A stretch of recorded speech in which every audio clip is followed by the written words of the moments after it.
평안하셨습니까? 2026년 새해가 시작된 지 벌써 3주가 지났습니다. 세월이 시간이 참 빨리 흐른다는 생각이 듭니다. 시간이 조금 지났지만은 제가 2026년 새해 처음 설교 강단에 썼으니 새해 인사 덕담을 먼저 드리겠습니다.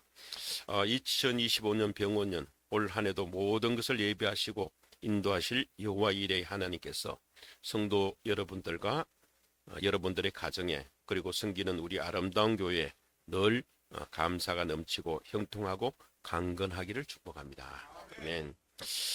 매년 정초가 되면 우리는 올 한 해를 어떻게 살아야 할지 고민하고 여러 다짐을 하게 됩니다. 저 또한 몇 년 전부터 새해 표를 정해 한 해 동안 삶의 지표로 삼고 있습니다.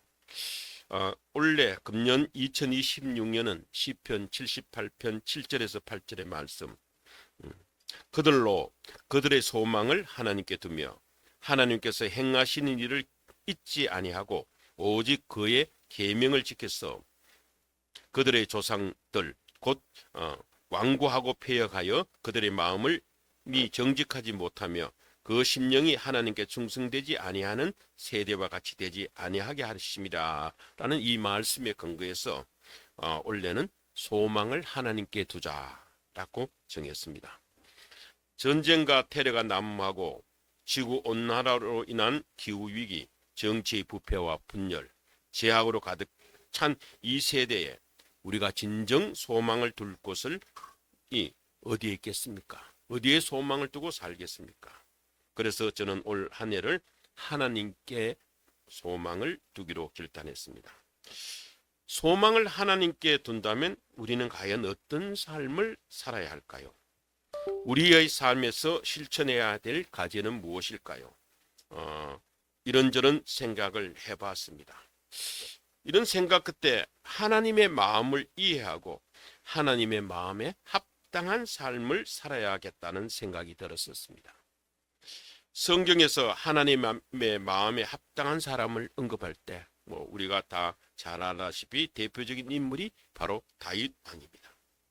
사무엘상 13장 14절을 보면 여호와께서 그의 마음에 맞는 사람을 구하여 여호와께서 그를 그의 백성의 지도자를 삼으셨다고 했고, 사도행전 13장 22절에서 다윗을 가리켜 내가 이새의 아들 다윗을 만나니 내 마음에 합한 사람이라 내 뜻을 다 이루리라고 기록하고 있습니다.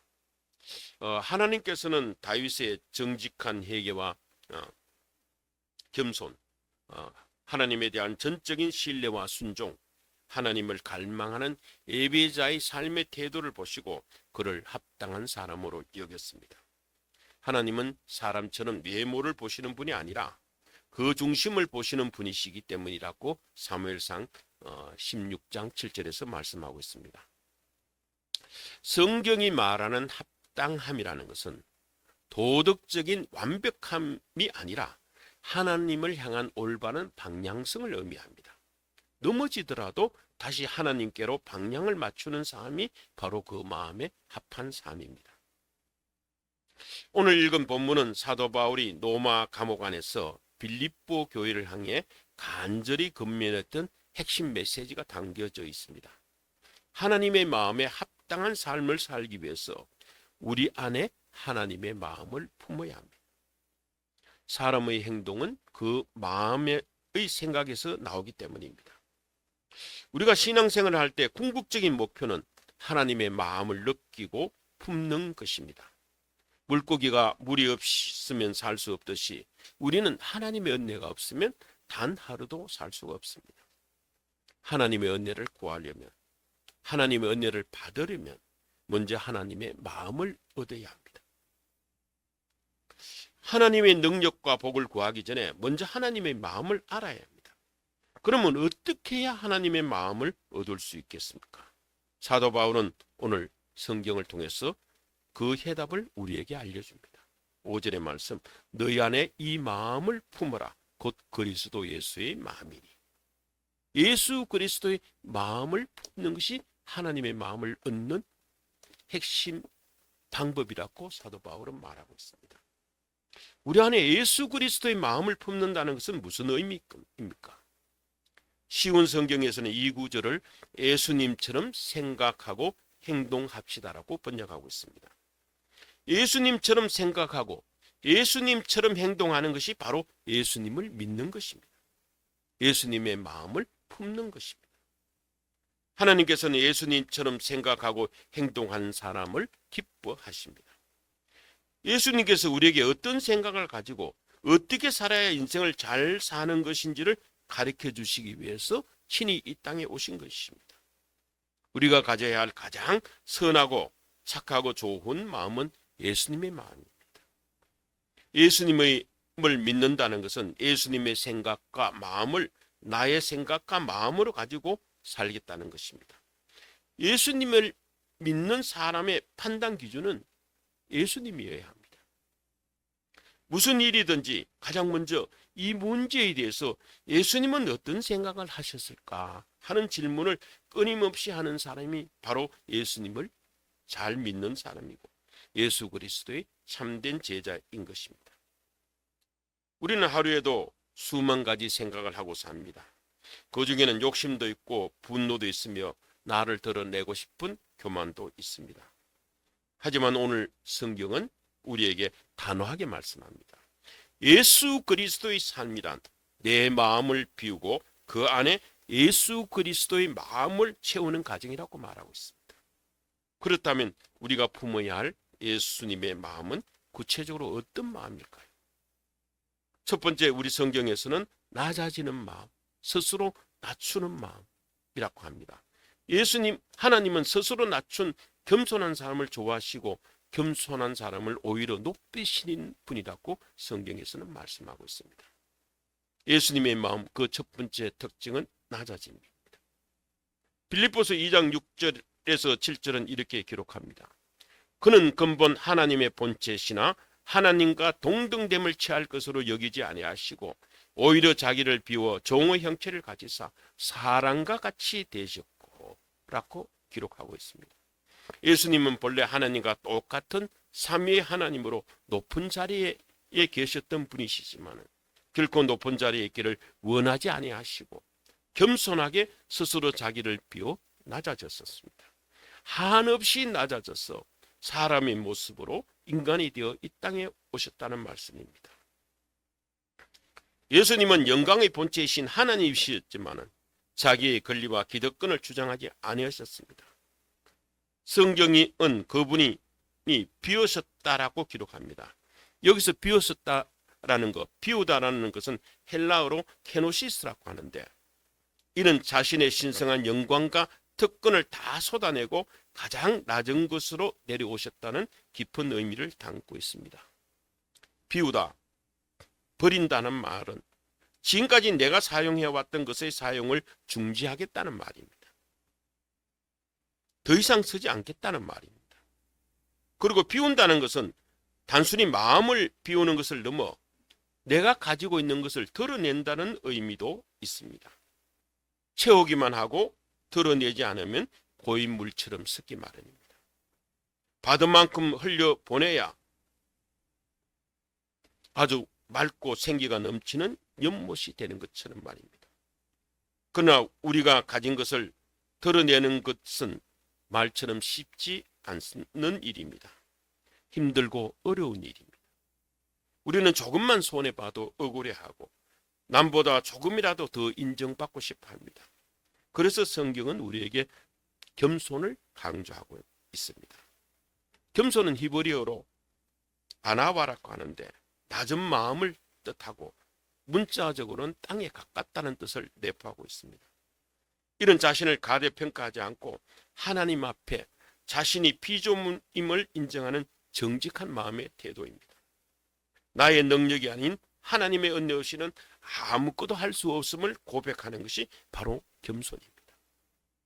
오늘 본문에서 보여주신 예수님의 모습처럼 마땅히 누려야 할 지위와 권리를 버리고 스스로 낮아지는 것이 바로 겸손입니다. 우리말 사전은 겸손은 남을 존중하고 자기를 내세우지 않는 태도라고 정의하고 있습니다.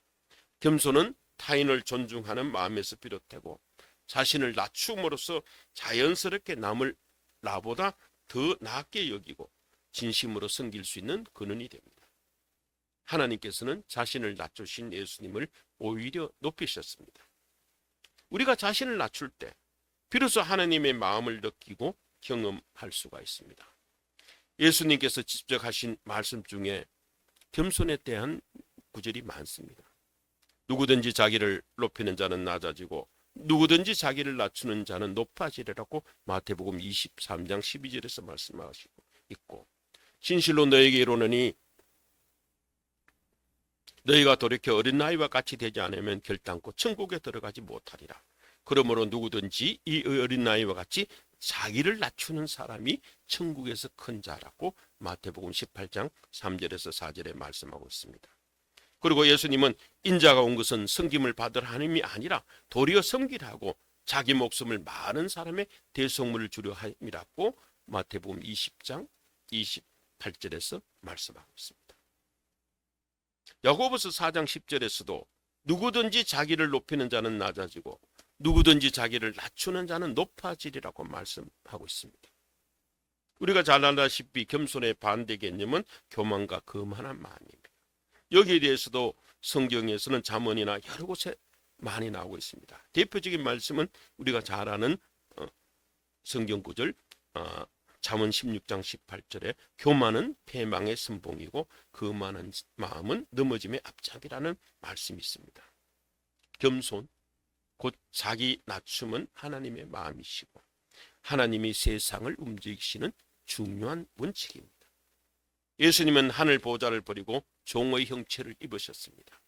진정한 겸손은 나를 낮게 평가하는 비굴함이 아니라 하나님의 뜻을 위해서 나의 당연한 권리를 포기하는 용기가 겸손입니다. 두 번째, 예수님의 마음은 복종하는 마음, 다시 말해서 온유의 실천입니다.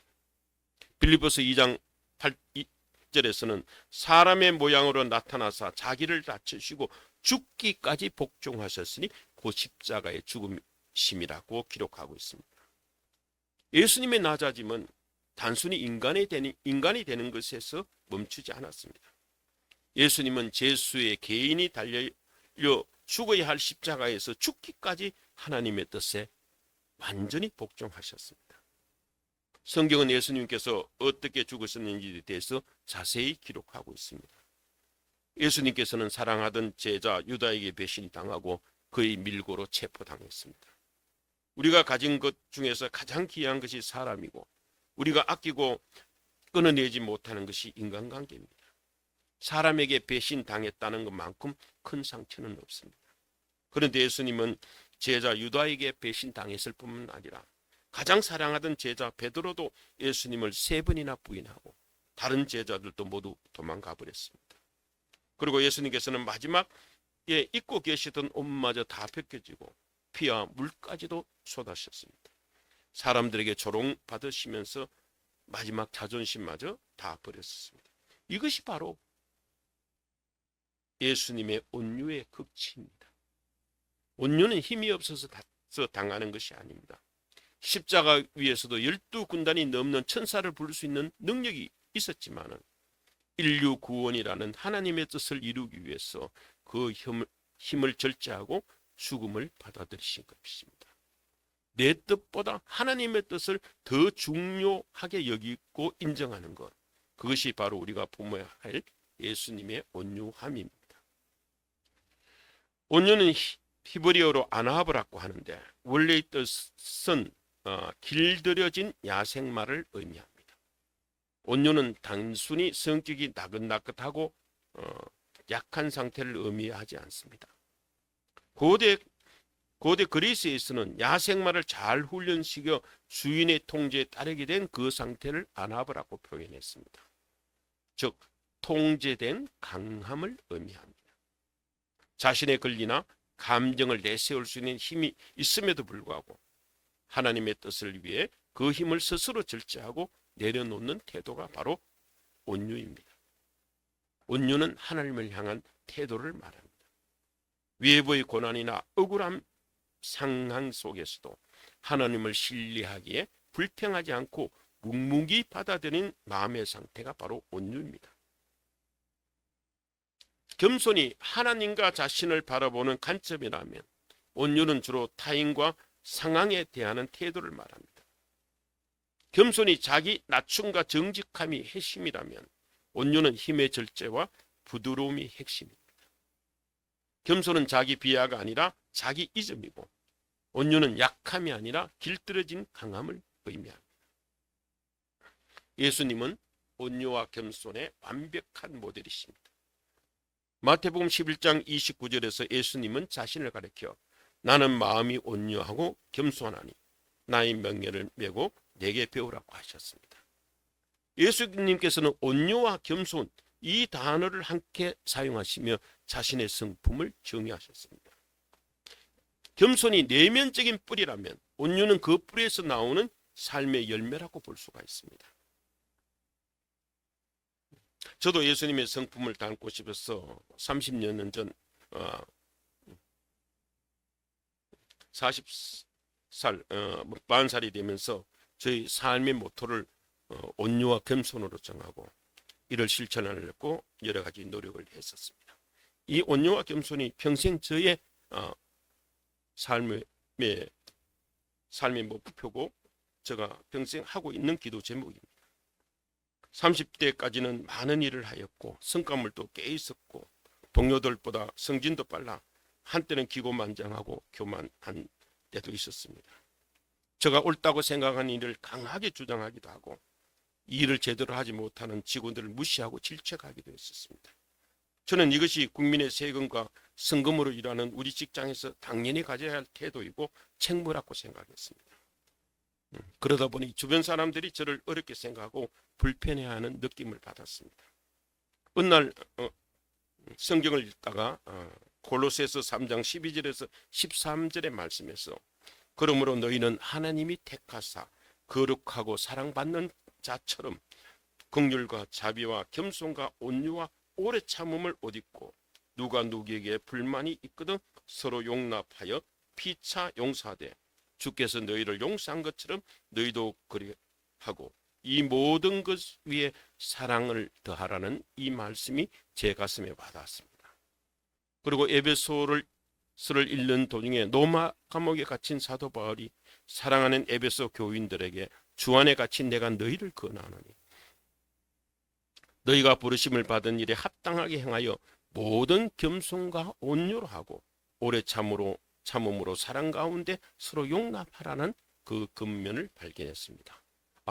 사도 바울도 예수님이 가졌던 성품인 온유와 겸손을 그리스도인이 가져야 할 성품으로 강조하고 있구나 하는 생각이 들어서 그때부터 저도 온유하고 겸손한 성품을 가져야 되겠다고 결심했습니다.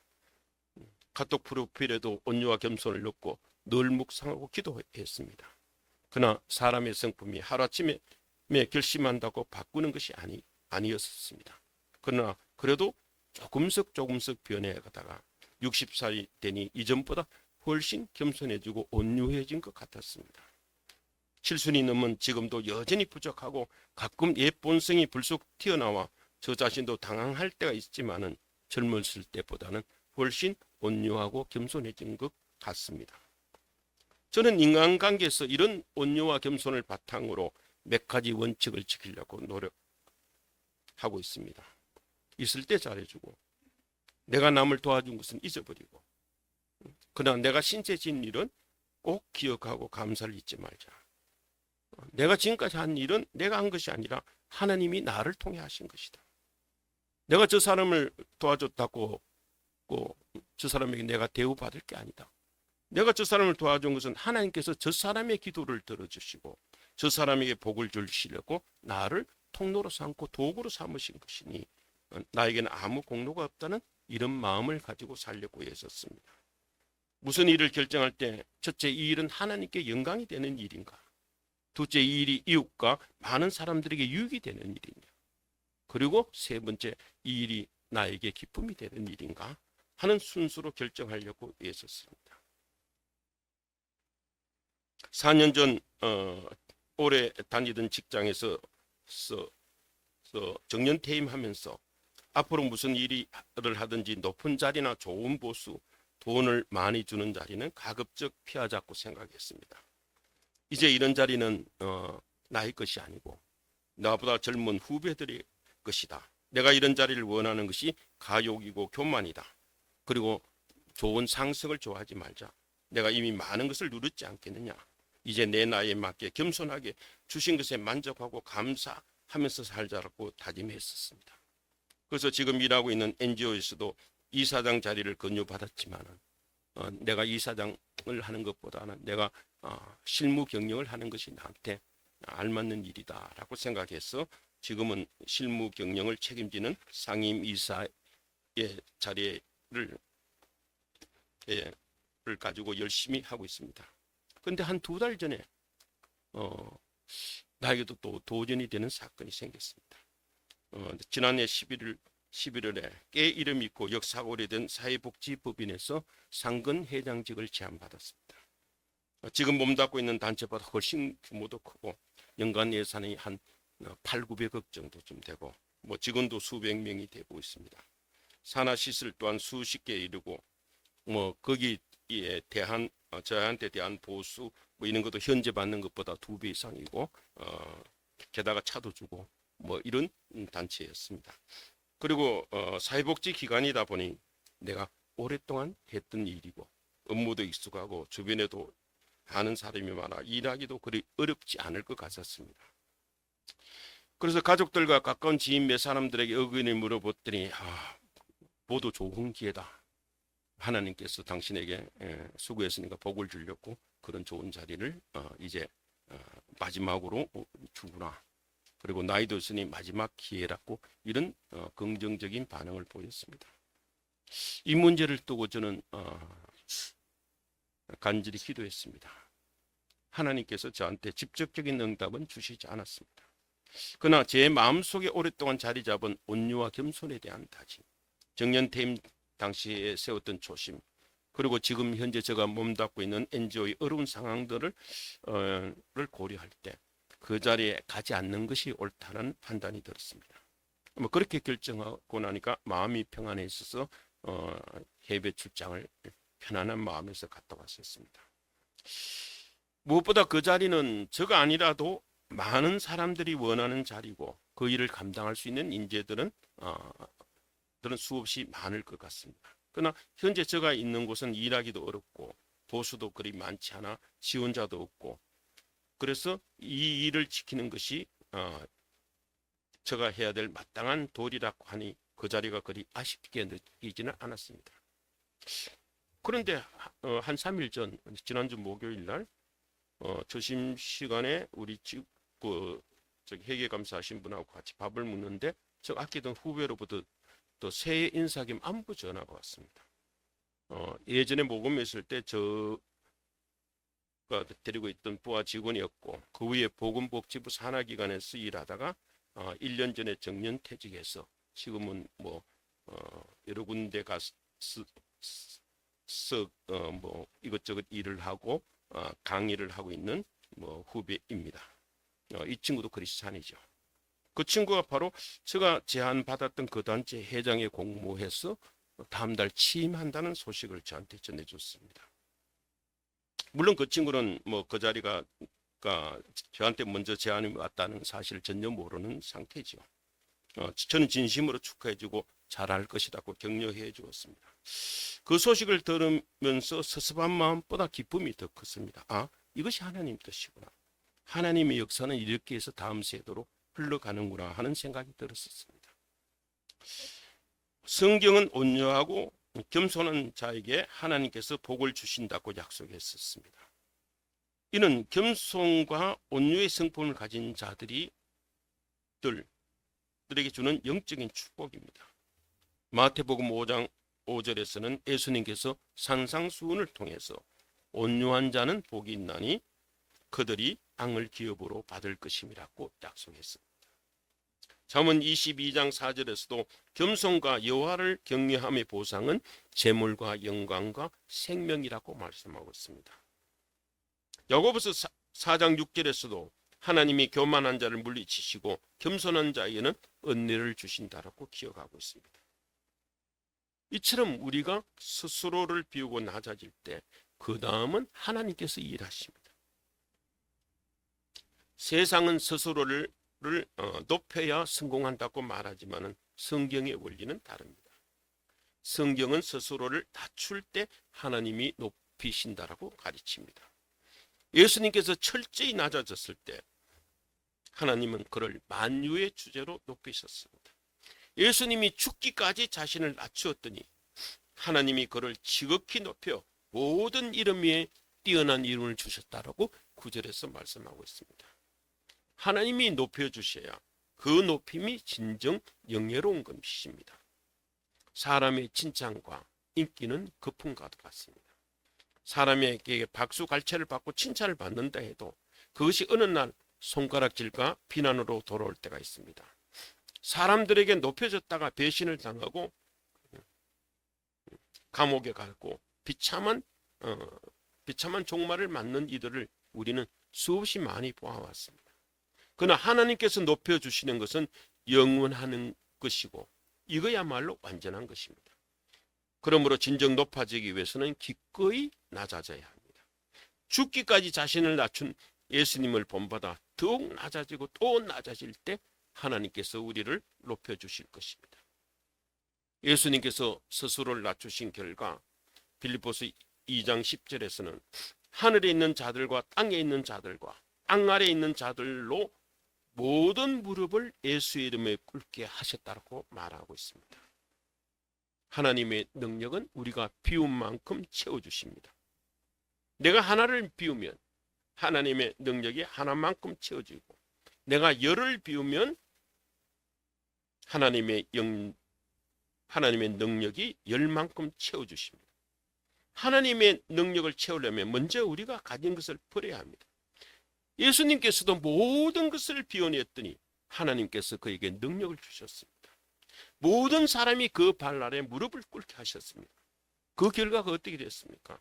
11절을 보면 모든 입으로 예수 그리스도를 주라 신하여 하나님 아버지께 영광을 돌리게 하셨다라고 합니다. 예수님께서 가장 낮은 자로 낮아졌었는데 모든 사람들이 그 앞에 무릎을 꿇는 높은 자가 되었고 자기를 비워 종이 되셨는데 모든 이들의 주가 되셨습니다. 여기에 하나님이 하시는 일에 신비함이 있습니다.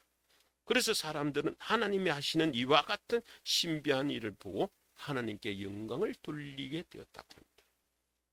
우리가 공동체 안에서 그리고 가정 안에서 겸손과 온유로 자신을 낮출 때 하나님은 비로소 우리를 통해 당신의 영광을 드러내시고 우리를 진정으로 가치 있게 만드십니다.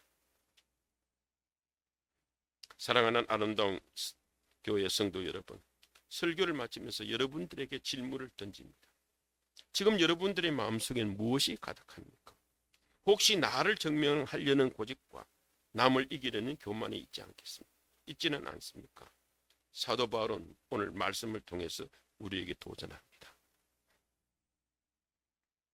너희 안에 예수 그리스도의 마음을 품으라고 말합니다. 그렇다면 먼저 나를 비워내고 손해보는 것을 감수하는 겸손을 품으십시오. 그리고 또 하나님의 말씀이라면 내 감정을 꺾고 복종하는 온유를 품으십시오. 그리하면 우리의 가정과 사회 그리고 교회에서 다툼이 사라지고 하나님의 참된 평강이 임할 것입니다. 우리가 예수님처럼 낮아질 때 하나님께서 우리를 가장 귀한 자리에 세워주실 것을 믿습니다. 이번 한 주간 삶의 모든 순간마다 예수님께서는 어떻게 하셨을까를 묵상하며 예수님의 성품을 닮아가는 저와 여러분이 되기를 간절히 축원합니다.